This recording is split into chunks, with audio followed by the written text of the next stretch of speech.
حدیث میں آتا ہے کہ ان میں نمبر 1 وہ لوگ جو اخیر رات میں استغفار کر رہے ہیں، یعنی اللہ کے سامنے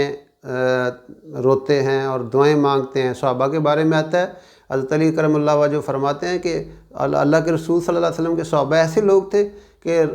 صبح ہوتی ان کے رنگ زرد ہوتے اور ان کے بال بکھرے ہوتے اور ان کے جسم گرد آلود ہوتے اور ان کے چہروں پہ اور ان کے ماتھے پہ سجدے کے نشان اس طرح ہوتے جیسے کہ بکری کے گھٹنوں پہ نشان ہوتے ہیں، اور یہ اس طرح تڑپ رہے ہوتے تھے، اس طرح رو رہے ہوتے جیسے کوئی انہوں نے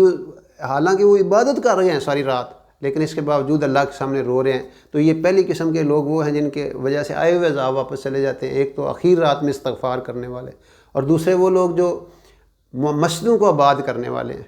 جو مسجد کو آباد کرتے ہیں، مسجد میں اللہ رسول کا نام لیتے ہیں، مسجد میں دینی حلقے قائم کرتے ہیں، مسجد میں نمازیں پڑھتے ہیں، قرآن پڑھتے ہیں، ان کی وجہ سے بھی آئے ہوئے عذاب واپس چلے جاتے ہیں۔ اور پھر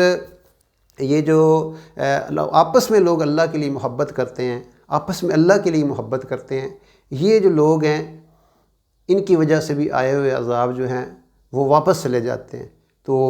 یعنی 3 قسم کے لوگ جو اللہ کے لیے آپس میں محبت کرتے ہیں، اخیر راتوں میں استغفار کرتے ہیں، مسجدوں کو آباد کرتے ہیں، ان کی وجہ سے آئے ہوئے عذاب واپس چلے جاتے ہیں۔